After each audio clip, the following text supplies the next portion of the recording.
17 अगस्त के लिए इसरो का बड़ा प्लान। दबाएंगे असली बटन और टूट जाएगा चंद्रयान-3 दो टुकड़ों में, जिसे देख रूस छोड़िए भारत के खिलाफ षड्यंत्र रचने वाला चीन भी हुआ हैरान।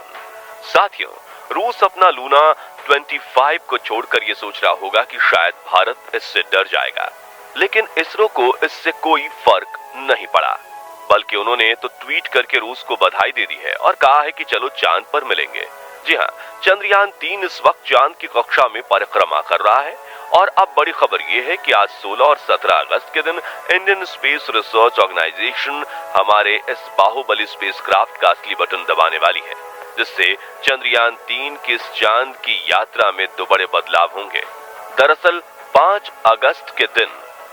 इसरो के वैज्ञानिकों ने चंद्रयान-3 को चांद के गुरुत्वाकर्षण की ओर धकेल दिया था और उस दौरान चांद ने इसे अपनी 164 किलोमीटर इंटू 18,074 किलोमीटर की अंडाकार कक्षा में पकड़ लिया था, जिसके बाद समय समय पर लूनर ऑर्बिटर मैन्यूवरिंग परफॉर्म करके लगातार इसकी कक्षा को घटाया जा रहा था। और अब 16 अगस्त यह वह दिन है जब चंद्रयान-3 की अंडाकार कक्षा को घटाकर इसे 100 किलोमीटर इंटू 100 किलोमीटर की गोलाकार कक्षा में भेजा जाएगा। यह प्रक्रिया डी-ऑर्बिटिंग के नाम से जानी जाती है और इसरो के वैज्ञानिक इसे चांद की 5वीं ऑर्बिट में ठीक उस समय कर चुके हैं जब ये चांद की सतह से पूरे 100 किलोमीटर की ऊंचाई पर पहुंचा। दोस्तों, 100 किलोमीटर की कक्षा पकड़ने की यह प्रक्रिया इतनी अहम इसलिए है क्योंकि किसी भी घूमती हुई चीज को उसके अंडाकार रास्ते में से निकालकर गोलाकार रास्ते में रखने के लिए सही रफ्तार और एंगल की जरूरत पड़ती है। और जैसा कि आप जानते हैं कि चांद की इसी कक्षा में चंद्रयान-3 का प्रोपल्शन मॉड्यूल कई सालों तक लगातार ये घूमता रहेगा। इसलिए एंगल अगर 1 डिग्री भी इधर उधर हो गया तो प्रोपल्शन मॉड्यूल हर चक्कर में चांद से दूर चला जाएगा और एक समय ऐसा आएगा जब ये चांद के गुरुत्वाकर्षण से निकलकर डीप स्पेस में खो जाएगा और इससे मिशन फेल भी हो सकता है। इसलिए इसरो के वैज्ञानिकों ने इस प्रोसेस के लिए तगड़ी प्लानिंग करी है। आज 16 अगस्त के दिन चंद्रयान-3 के इंजन का बटन दबाया, जिससे इंजन ऑन होकर सुबह 8:38 से 8:39 के बीच में 5वीं कक्षा बदल चुका है, जो 100 into 100 किलोमीटर की ऑर्बिट होगी। ध्यान देने वाली बात तो ये है कि इस प्रोसेस के सभी स्टेप पहले से ही चंद्रयान-3 के आर्टिफिशियल इंटेलिजेंस सॉफ्टवेयर में फिट कर दिए गए हैं। यानी अगर मानो धरती से कोई चूक हो भी जाती है तो आर्टिफिशियल इंटेलिजेंस इसे अपने आप ही ठीक कर लेगा। दोस्तों, ये काम कितना मुश्किल है आप उसका अंदाजा इसी बात से लगा सकते हैं कि रूस का लूना 25 स्पेसक्राफ्ट आज 16 अगस्त के दिन चांद की कक्षा में पहुंच गया है। यानी धरती से चांद की पहली कक्षा तक के ये सफर कुछ चुटकियों में करने वाला लूना चांद की पहली और 5वीं ऑर्बिट तक पहुंचने के लिए रूस का लूना अगले 5 से 6 दिनों तक चक्कर काटता रहेगा।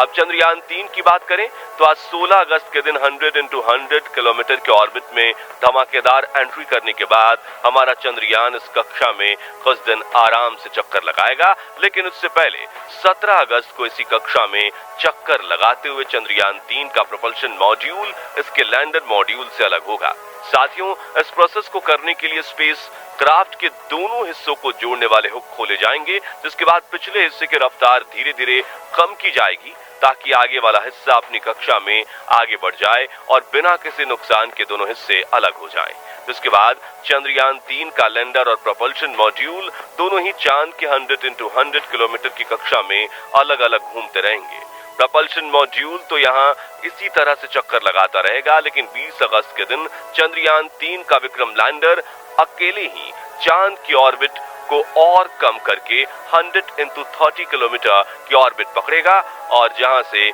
30 किलोमीटर की ऊंचाई से वो अपनी रफ्तार को धीरे धीरे कम करते हुए चांद की सतह की तरफ बढ़ेगा। बता दें कि इस दौरान पहले तो लैंडर की रफ्तार को बढ़ाकर इसे सतह की तरफ धकेला जाएगा, लेकिन सतह के करीब पहुंचते हुए इसकी रफ्तार को धीरे धीरे कम किया जाएगा, जो काम इसमें लगे लेजर एल्टीमीटर और लेजर डॉपलर वेलोसिमीटर सेंसर्स की मदद से किया जाएगा। दोस्तों, लैंडिंग के दौरान चंद्रयान-3 के विक्रम लैंडर की रफ्तार कई हजार किलोमीटर से घटाकर सिर्फ 7.2 किलोमीटर प्रति घंटा कर दी जाएगी। जिससे ये चांद की सतह को छूते ही रफ्तार से आने वाले प्रेशर की वजह से टूटकर बिखर न जाए और चांद की सतह पर सॉफ्ट लैंडिंग कर पाए। इस तरह से अपने सफर में आगे बढ़ते हुए 23 अगस्त के दिन शाम के करीब 5:47 पर चंद्रयान 3 का विक्रम लैंडर चांद की सतह पर कदम रखेगा, जिसके बाद ये अगले एक लूनर दिन यानी कि पृथ्वी के 14 दिनों तक चांद पर एक्सपेरिमेंट करेगा, जिसमें इसकी सहायता इसके अंदर मौजूद 6 टायरों वाला 26 किलो का रोबोट यानी प्रज्ञान रोवर करेगा। जी हाँ, विक्रम लैंडर में चांद की सतह पर ट्रैवल करने के लिए कोई टायर नहीं लगे हैं, बल्कि ये तो सिर्फ एक जगह खड़ा होकर अपना काम करेगा और अपने उपकरणों की मदद से ये डेटा कलेक्ट करेगा। जबकि दूर दराज के इलाकों में डेटा कलेक्ट करने के लिए इसके साथ चांद पर भेजे गए प्रज्ञान रोवर का इस्तेमाल किया जाएगा। दोस्तों, जैसा कि आप जानते हैं कि वैज्ञानिक डेटा के सिवाय कुछ दावा नहीं करते। ऐसे में इसरो के चीफ एस सोमनाथ ने चंद्रयान 3 को लेकर ऐसा दावा कर दिया है जो सुनकर आपका सीना गर्व से चौड़ा हो जाएगा और भारत के दुश्मनों की टेंशन बढ़ जाएगी। दरअसल एक प्रेस कॉन्फ्रेंस में इसरो के प्रमुख एक सोमनाथ ने कहा कि अब चंद्रयान 3 को कोई नहीं रोक सकता और चंद्रयान 3 का विक्रम लैंडर किसी भी हाल में चांद की सतह पर सॉफ्ट लैंडिंग करेगा। आगे उन्होंने बताया कि अगर चंद्रयान के 2 इंजन बंद भी हो जाते हैं या सारे सेंसर का काम करना बंद हो जाता है तो भी ये चांद पर लैंड करेगा, क्योंकि चंद्रयान 3 को इसी तरह डिजाइन किया गया है कि ये लैंड करके ही दम लेगा, यानी ये एक साथ कई फेलियर झेलेगा। अगर इसका एल्गोरिथम काम करता रहा और propulsion मॉड्यूल ठीक से चलता रहा तो इसका चांद पर उतरना तय है। दोस्तों, इसरो चीफ का ये भी कहना है कि 100 किलोमीटर की ऑर्बिट पर चंद्रयान 3 में कोई कठिनाई नहीं दिख रही है। सिर्फ एक समस्या है पृथ्वी से लैंडर की स्थिति का सही अनुमान लगाना। इसका सही माप लगाना बहुत महत्वपूर्ण है। ऐसा इसलिए क्योंकि उस वक्त विक्रम लैंडर पृथ्वी से काफी ज्यादा दूर होगा और इतनी दूरी पर उससे संपर्क बनाए रखकर रियल टाइम में ट्रैकिंग करना काफी मुश्किल होता है। दरअसल साउथ पोल चांद की फार साइड में आता है, जहां सिग्नल ब्रेक होना एक आम बात है और सिग्नल टूटने पर यान गड़बड़ा जाता है। साथियों, इसी वजह से पिछले मून मिशन यानी चंद्रयान 2 में चांद की सतह से 2.1 किलोमीटर की ऊंचाई पर इसरो का चंद्रयान 2 से संपर्क टूट गया था और वो चांद की सतह पर क्रैश लैंड कर गया था। हालांकि इस बार इसरो ने चंद्रयान 3 के लिए एक एक्सपर्ट ब्रेन डिजाइन किया, जहां विक्रम लैंडर के अंदर लगा आर्टिफिशियल इंटेलिजेंस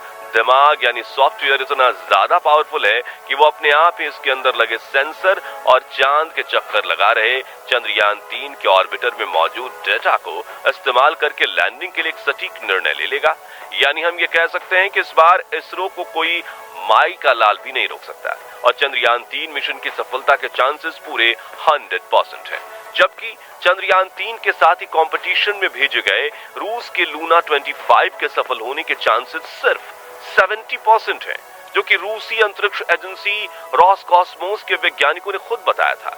अब जो अंतरिक्ष यान शुरुआत से ही 100% सफलता के चांस को लेकर नहीं जा रहा, वो चंद्रयान 3 को क्या टक्कर देगा। इसलिए भले ही कितनी भी खबरें फैलें, लेकिन हमारे चंद्रयान 3 को रूस के लूना 25 से घबराने की बिल्कुल भी जरूरत नहीं है। दोस्तों, पिछले कई महीनों से जहां दुनिया भर में मंदी छाई हुई है, वहीं भारत के व्यवसाय तरक्की की सीढ़ियां चढ़ रहे हैं। ऐसे में दुनिया भर के सभी महाशक्ति कहे जाने वाले देश भारत से चल उठे हैं। इस बीच जब इंडियन स्पेस एजेंसी इसरो ने अपने चंद्रयान 3 को लॉन्च किया, जिसे सिर्फ 615 करोड़ के बजट में बनाया गया, तो पूरी दुनिया में मानो हड़कंप मच गया, क्योंकि अमेरिका, रूस और चीन समेत दुनिया के सभी बड़े देशों को यह डर सताने लगा कि अब भारत का चंद्रयान 3 सफल हो जाएगा और स्पेस प्रोजेक्ट्स पाने की होड़ में इसरो इन सभी को लात मारकर बाहर फेंक देगा। इसलिए ही चंद्रयान 3 के पीछे